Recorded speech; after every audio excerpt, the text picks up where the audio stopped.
I see that you're outside. Yes, I am outside. Yeah, it's a very sunny day and clear here in Buenos Aires. Yes, How's the weather? It looks very clear. We have a very hot, sunny day here. Yes. How you living, Bob? The COVID crisis. It's passing, or yeah, no, it's well, New York City is in good shapes. Bob, I saw yesterday some charts of about that the Biden approval rating is falling now, but then I saw some charts of the Obama and the Trump administration after 8 months, and I saw that the approval ratings uh, uh, were falling too after 8 months. It seems that it's normal that you have maybe some kind of honeymoon period, and the honeymoon is finished after maybe 7 or 8 months. It's alarming that that's a very good question, and political scientists ask about it. There's an argument and theory in political science that what they call presidential time. Time normally leads to a decline in popularity, because as presidents do things, they just cumulatively they upset more people and their popularity falls.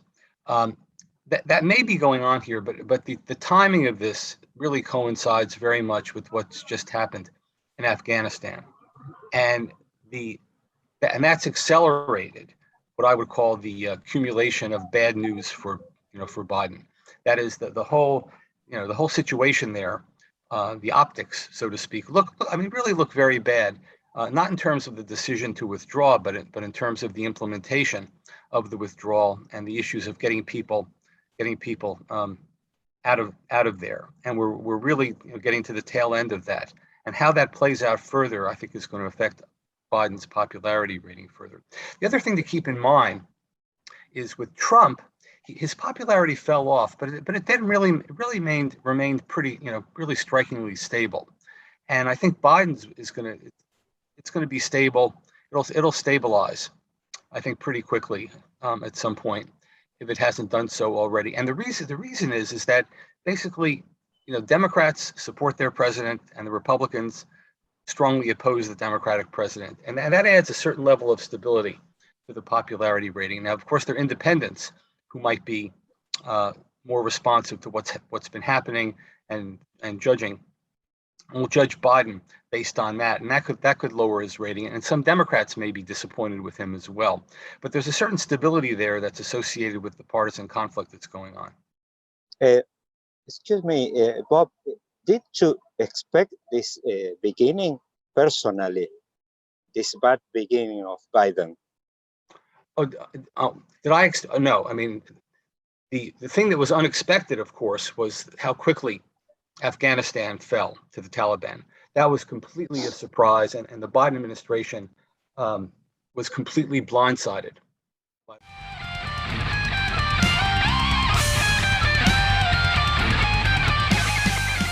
And that's a problem as well.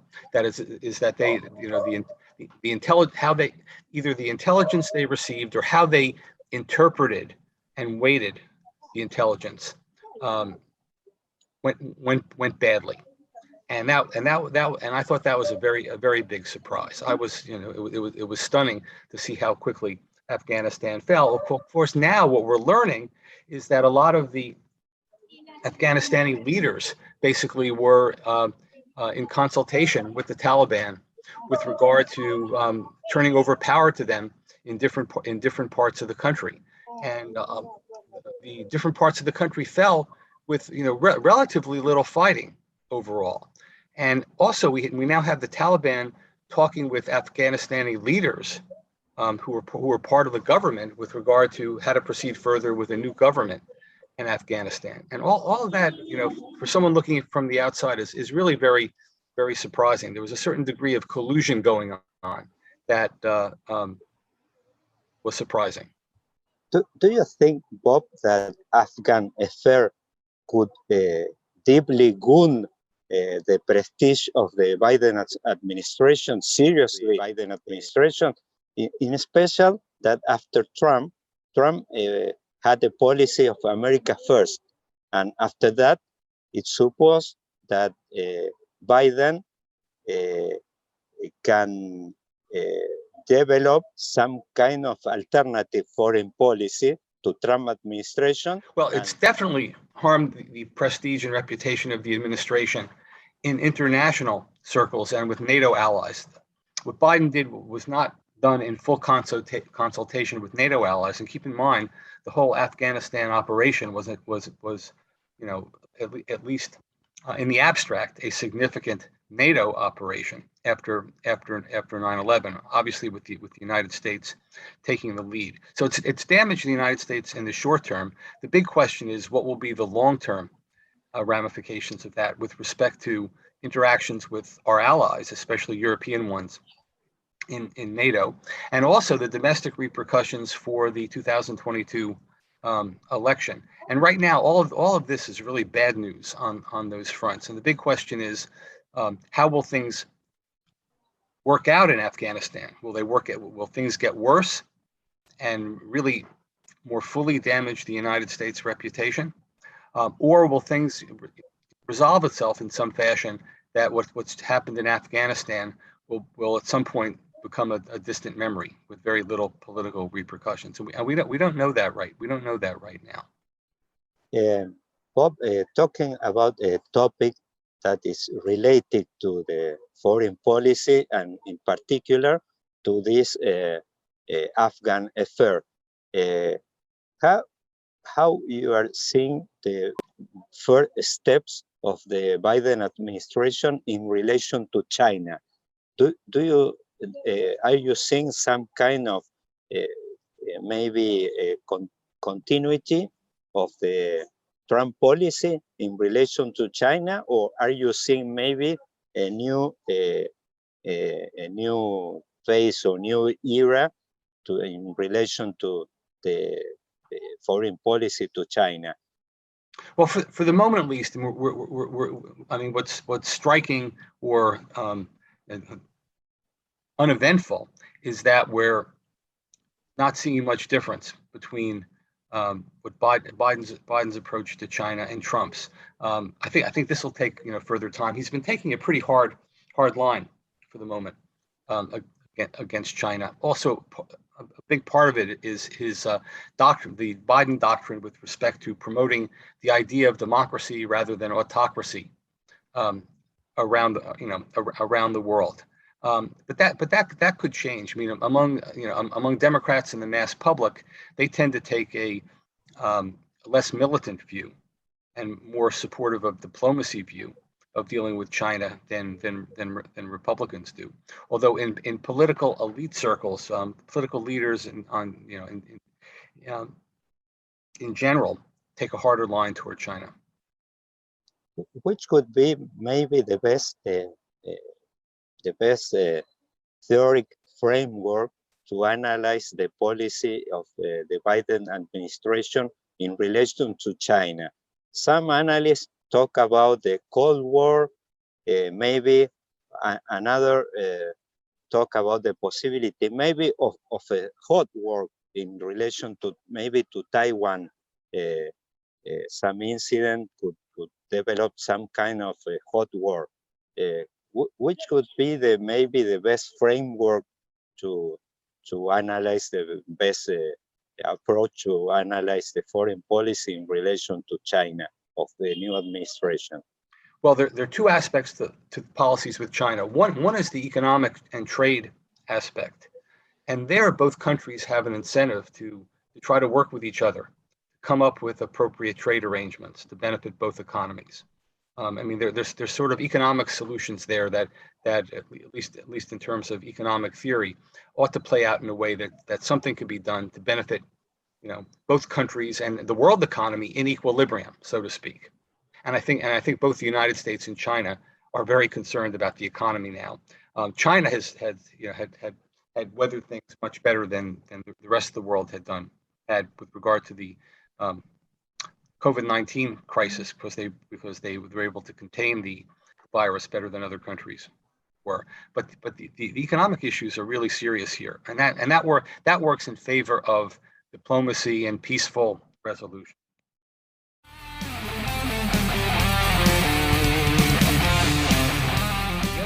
On the other hand, on the security front, I mean, China has been militarizing itself. It's expanding its its navy in particular to challenge the United States in its region, and is obviously a very formidable power there. On the other hand, the United States does have its allies. I mean, Australia, Japan, South Korea, and presumably Taiwan as well. I think what happens with regard to Taiwan is going to be determined by what China does. I mean, from an economic standpoint, China has a big incentive to keep things peaceful there, because in order for its economy to thrive, they really don't want to get involved in a war. Also, the Taiwanese economy is very important, and in terms of the manufacturing of computer chips, Taiwan is a world leader in that. And I don't think China has any reason or incentive to want to destroy that, especially if they consider Taiwan part of China over the long term. But it's really a very dangerous situation. And now, with regard to what happened in Afghanistan, that's questioned American commitments. And first and foremost, on the battle line there is Taiwan. Now, of course, on the other hand, Taiwan has its own Army, Navy, and Air Force. Obviously, it can't withstand China, but Taiwan, in conjunction with the United States and its allies, could fight a very serious war against China. Although the Chinese overall are much stronger there. Maybe my last question topic, Bob, is related to domestic policy. We saw in Latin America some political revivals. We saw Cristina Kirchner coming back to power in Argentina, and maybe next year we will see Lula da Silva coming back to power in Brazil. Do you think that it could be possible that Trump could come back to power in United States in 2022? Maybe it's 2024. 2024, yes. I think maybe it has no precedent, this kind of possibility, but do you think that maybe we could expect some kind of revival at Latin American style? Well, I don't know if I'd call it Latin. I don't know if I would necessarily call it Latin American style. I mean, there is another example of an American president leaving office and then coming back into office, winning a presidential election again. And that president was Grover Cleveland in the 19th century. So it's happened before because of a candidate who's able to run for a second term. Now, back then there was no limits on how many terms presidents could run and serve. It's certainly it's a real possibility that Trump could win in 2024. If the Biden administration does very badly, you could have a repeat of what happened when George W. Bush was president. George W. Bush in his second term, in the midterm election, the Republicans did extremely badly in 2006, and that was the harbinger of the defeat of the Republicans in 2008 by Obama. That kind of scenario where the Republicans regain control of the House and the Senate in 2022, followed by getting the control of the presidency back.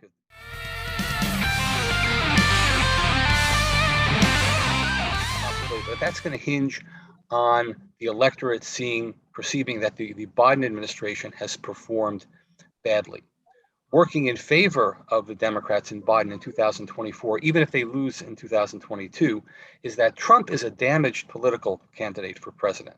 That is, he lost in 2020, and that was prior to the assault on the Capitol and his being impeached for a second time. I think the Republicans have a better chance of winning the presidency in 2024 if they run somebody else. He is Excuse me, Bob, maybe related to this topic, are you seeing maybe emerging some new leader in the Republican Party? Are you seeing some new leader, some alternative to Trump in the Republican side? Well, there are alternatives here, but I think I mean, there are people like Nikki Haley and